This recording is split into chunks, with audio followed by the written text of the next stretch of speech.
Assalamualaikum warahmatullahi wabarakatuh. Saya Anessa Windy Lestari, nomor absen 3 akan memberikan resumen materi yang telah diberikan oleh kelompok 12 kemarin tentang Pancasila sebagai nilai dasar pengembangan ilmu di Indonesia. Yang pertama, membahas tentang konsep dan urgensi Pancasila sebagai nilai dasar pengembangan ilmu di Indonesia.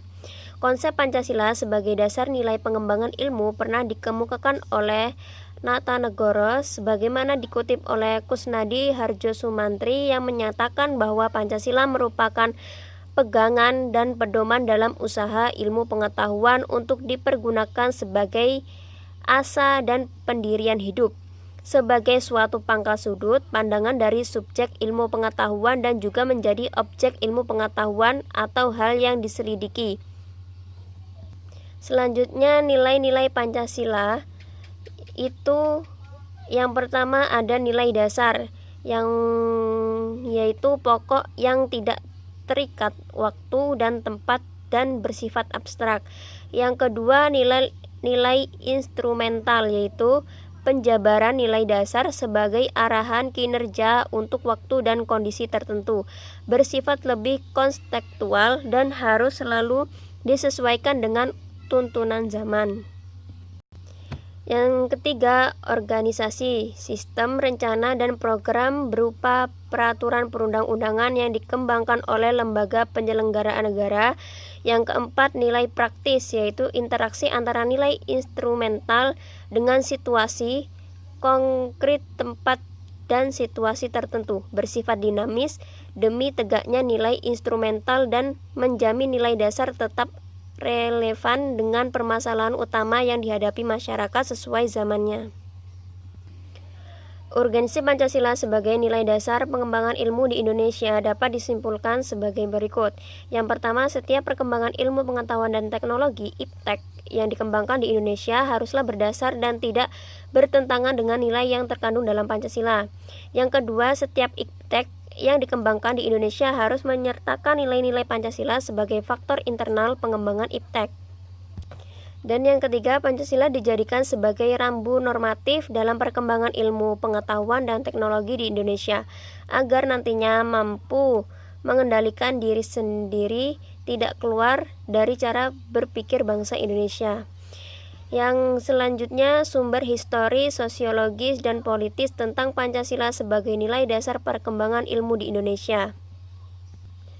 Yang pertama, sumber historis. Sumber historis Pancasila sebagai dasar nilai pengembangan ilmu di Indonesia dapat ditelusuri pada awalnya dalam dokumen negara, yaitu pembukaan Undang-Undang Dasar 1945, alinea keempat, pembukaan Undang-Undang 1945. Yang selanjutnya, sumber sosiologis. Sumber sosiologis Pancasila sebagai dasar nilai pengembangan IPTEK dapat ditemukan pada sikap masyarakat yang sangat memperhatikan dimensi ketuhanan dan kemanusiaan, sehingga manakala IPTEK tidak sejalan dengan nilai ketuhanan dan kemanusiaan, biasanya terjadi penolakan. Contohnya, penolakan masyarakat atas rencana pembangunan pusat. Dan yang ketiga, sumber politis. Sumber politis Pancasila sebagai dasar nilai pengembangan ilmu di Indonesia dapat dirunut ke dalam berbagai kebijakan yang dilakukan oleh para penyelenggaraan negara. Dokumen pada masa Orde Lama yang meletakkan Pancasila sebagai dasar nilai pengembangan atau orientasi ilmu antara lain dapat dilihat dari pidato Soekarno ketika menerima gelar Dr. Honoris Causa di UGM pada 19 September 1951. Dan yang terakhir, tentang dinamika dan tantangan Pancasila sebagai nilai dasar pengembangan ilmu di Indonesia. Pancasila sebagai pengembangan ilmu belum dibicarakan secara eksplisit oleh para penyelenggaraan negara sejak Orde Lama sampai era reformasi. Kajian tentang Pancasila sebagai dasar nilai pengembangan ilmu baru mendapat perhatian yang lebih khusus dan eksplisit oleh kaum intelektual di beberapa perguruan tinggi, khususnya Universitas Gadjah Mada yang menyelenggarakan seminar nasional tentang Pancasila sebagai pengembangan ilmu 1987 dan simposium dan seres nasional tentang Pancasila sebagai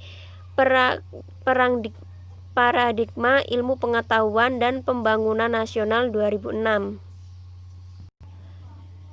Ada beberapa bentuk tantangan terhadap Pancasila sebagai dasar pengembangan iptek di Indonesia.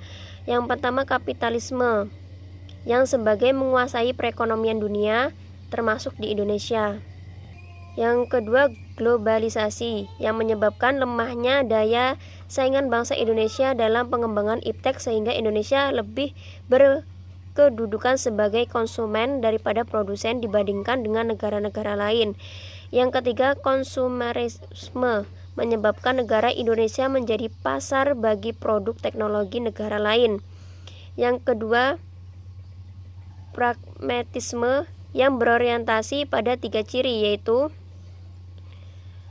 keberhasilan, kepuasaan, dan hasil. Sekian dari saya.